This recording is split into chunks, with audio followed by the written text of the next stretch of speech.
Chapter 6. Nehemiah, a man of determination. Nehemiah 4, 1-3. But it came to pass that when Sanballat heard that we builded the wall, he was wroth, and took great indignation, and mocked the Jews.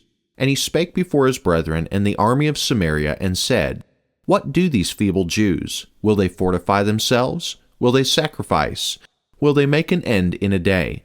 Will they revive the stones out of the heaps of rubbish which are burned? Now Tobiah the Ammonite was by him, and he said, Even that which they build, if a fox go up, he shall even break down their stone wall. One of the surest ways to know that we are moving in the right direction in our work for the Lord is to experience Satan fighting against us.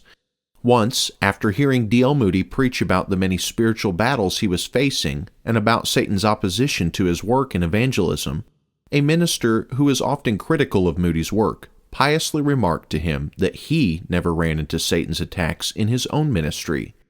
He did this with the intention to correct and demean the great evangelist. But Moody simply replied, Sir, the reason you never meet the devil coming against you in your work may be because you are both going the same direction. This somewhat humorous account does help us to recognize that whenever we take a step forward for the Lord, Satan will be right there attempting to push us 3 steps backward. This is because he is our adversary, and he will always seek to oppose the work of the Lord. 1 Peter 5:8. Be sober, be vigilant, because your adversary the devil, as a roaring lion, walketh about, seeking whom he may devour.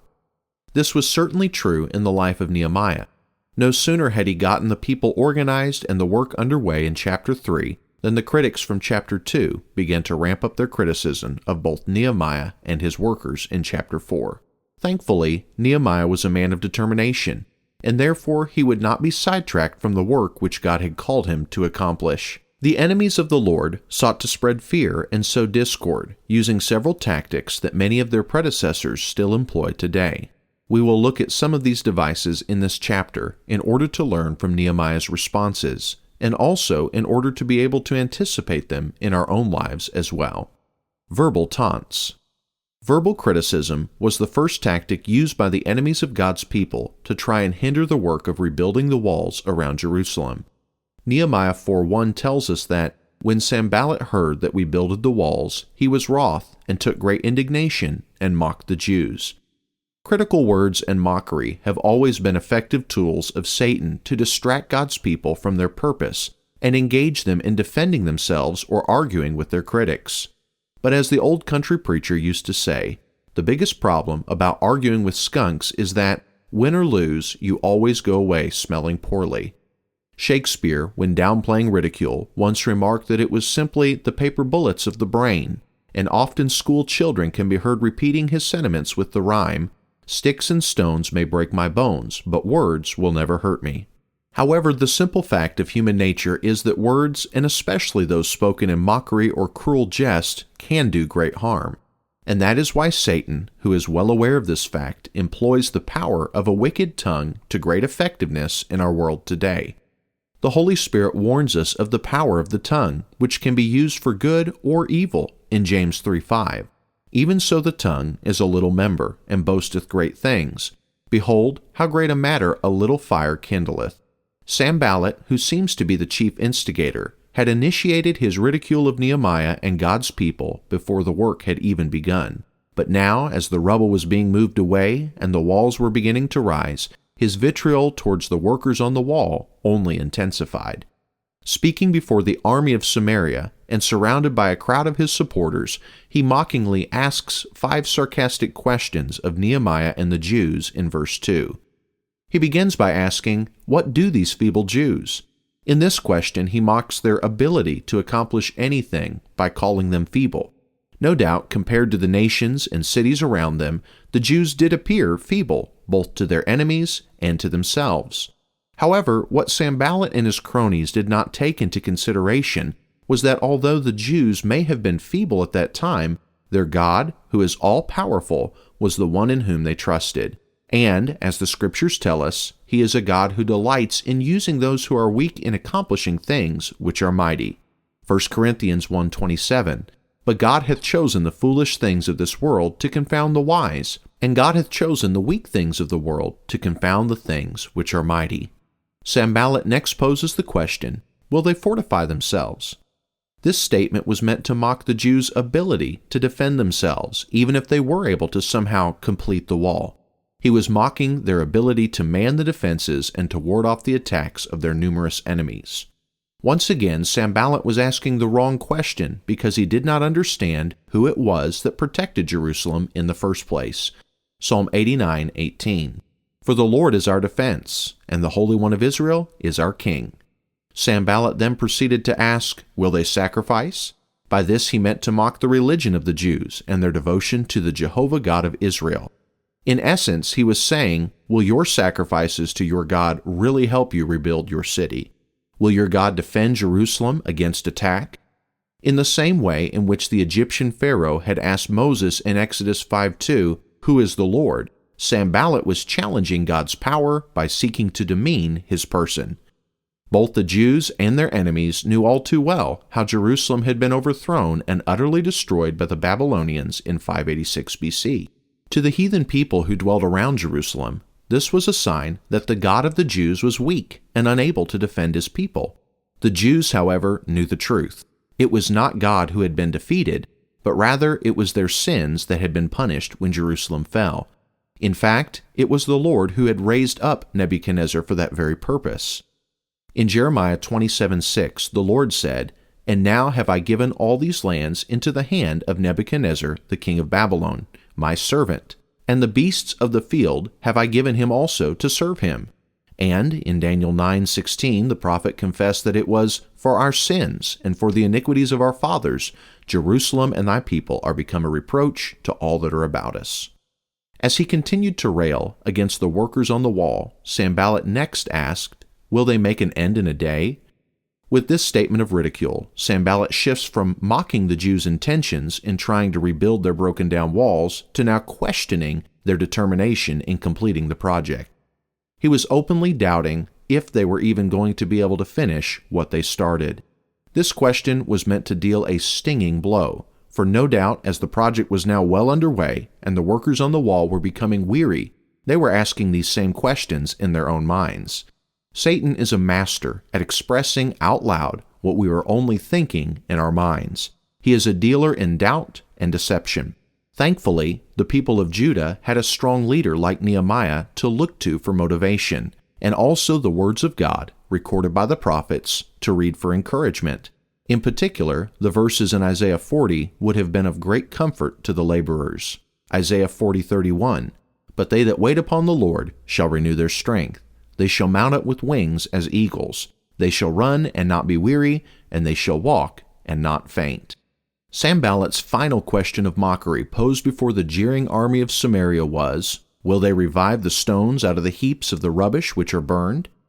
By this remark, he was ridiculing the materials the Jews had to work with, the old charred stones from the original walls of the city. Would they be of any use in the work? Or could they even be reclaimed from the piles of rubble left by the Babylonians? Once again, the sarcastic Sanballat's logic and mockery failed to consider that Israel served a God who specializes in remaking that which has been marred and rebuilding that which has been broken. In fact, God used the prophet Jeremiah to remind his people of this very fact just a century before. Jeremiah 18:1-6. The word which came to Jeremiah from the Lord, saying, Arise, and go down to the potter's house, and there I will cause thee to hear my words. Then I went down to the potter's house, and behold, he wrought a work on the wheels. And the vessel that he made of clay was marred in the hand of the potter. So he made it again another vessel, as seemed good to the potter to make it. Then the word of the Lord came to me, saying, O house of Israel, cannot I do with you as this potter, saith the Lord? Behold, as the clay is in the potter's hand, so are ye in mine hand, O house of Israel. As Sanballat finished his speech of hatred and scorn in the presence of his Sumerian audience, his words of mockery encouraged others to get in on the fun. For weak minds and evil hearts are always quick to join in criticism, slander, and mockery. In verse 3, Tobiah the Ammonite added his insults by stating that, even that which they build, if a fox go up, he shall even break down their stone wall. Imagine a wall so weak and feeble that even a small animal like a fox could knock it over with ease. We can be sure the army of Samaria howled in laughter at Tobiah's clever remarks. However, as the critics and those who listened to them reeled back and forth with cruel laughter, Nehemiah responded to their mockery by going to his knees in prayer. In his third recorded prayer in the book, Nehemiah took the criticism that had been hurled at him, at the people, at the work, and at his God, and put all of this in the Lord's hands. Nehemiah 4, 4-5. Hear, O our God, for we are despised, and turn the reproach upon their own head, and give them for a prey in the land of captivity, and cover not their iniquity, and let not their sin be blotted out from before thee, for they have provoked thee to anger before the builders. Nehemiah understood that vengeance belonged to the Lord. Therefore, he would not waste valuable time responding to the critics or trying to get even with them. Instead, he gave his burdens to the Lord and got busy building the wall. Nehemiah 4:6. So built we the wall, and all the wall was joined together unto the half thereof, for the people had a mind to work. Violent threats. After their initial verbal attacks did not seem to have the desired effect, Sanballat and his friends became increasingly concerned.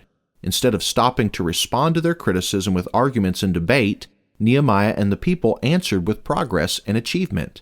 Verse 6 tells us that the wall was joined together unto the half thereof, for the people had a mind to work. Upon hearing that the walls were joined together and already built up to half of their finished height, the enemies of the Lord became incensed with anger. Nehemiah 4:7.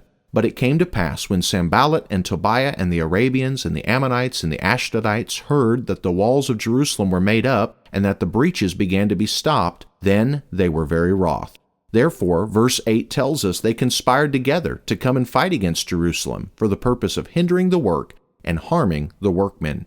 This was no idle boast, but rather a serious threat that Sanballat was able to back up. He apparently had great influence with the Jews' enemies from a coalition of many nations such as the Ammonites, the Arabians, and the Ashdodites, verse 7, who were the descendants of the Philistines, Israel's age-old nemesis. Sanballat most likely also had direct control over the army of Samaria, which he is seen addressing earlier in the chapter. At any rate, the threat was real, and the fear it produced among the people was substantial. Nehemiah, taking the threat of violence seriously, did all that he could to protect his people and see that the wall continued to be built. He first went to God in prayer, a step that many of Israel's past leaders had neglected to do, and one for which they paid dearly. In addition to going to the Lord in prayer and seeking God's spiritual protection, Nehemiah also did everything possible to be practically prepared for the enemy as well. Nehemiah 4:9. Nevertheless, we made our prayer unto God and set a watch against them day and night because of them. A vigilant watch.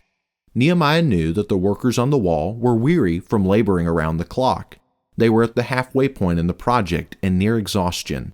Nehemiah 4:10. And Judah said, the strength of the bearers of burdens is decayed, and there is much rubbish, so that we are not able to build the wall.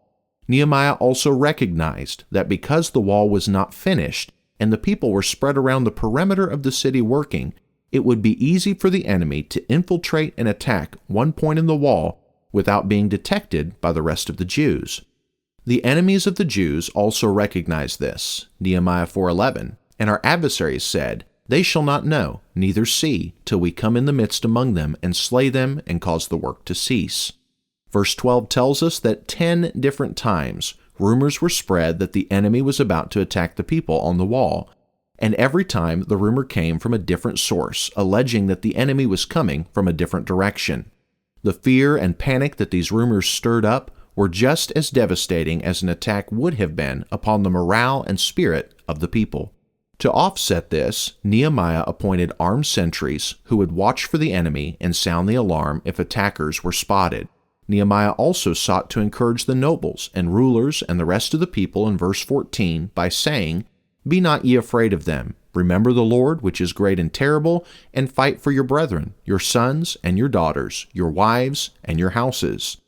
As Nehemiah prepared the people for defense and challenged them to trust in God, he also led them by example in continuing to build the wall. Nehemiah 4:15. And it came to pass when our enemies heard that it was known unto us, and God had brought their counsel to naught, that we returned all of us to the wall, every one into his work.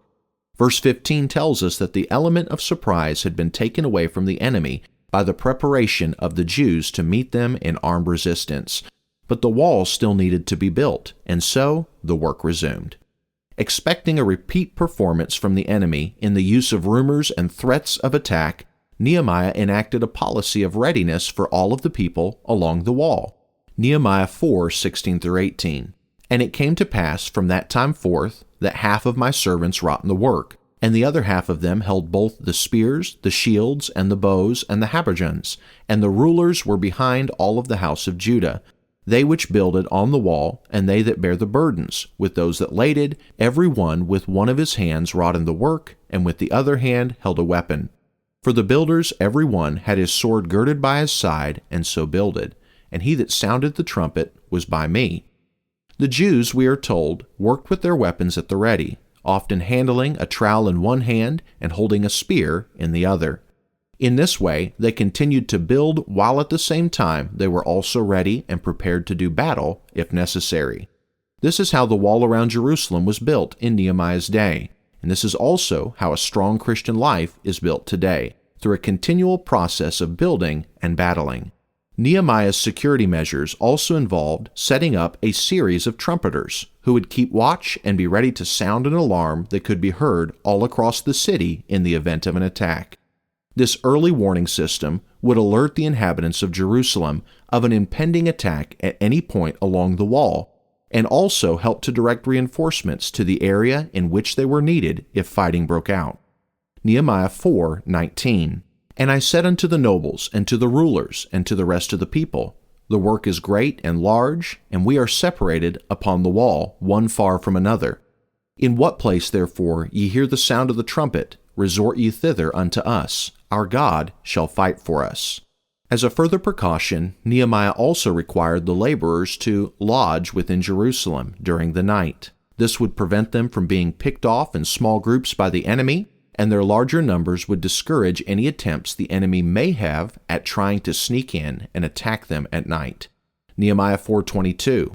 Likewise at the same time said I unto the people, let every one with his servant lodge within Jerusalem, that in the night they may be a guard to us and labor on the day. Nehemiah exhibited some of his finest leadership qualities during these difficult times by working tirelessly to keep up the morale and spirit of the people. At the same time, he was also working to finish the rebuilding of the wall. Nehemiah and his fellow laborers were so busy in the work that he said in verse 23, Neither I, nor my brethren, nor my servants, nor the men of the guard which followed me, none of us put off our clothes, saving that everyone put them off for washing. Nehemiah and the people were facing great opposition in the form of verbal attacks and violent threats, but they were also doing a great work for the glory of their great God. So with faith, courage, and determination, they chose to press on.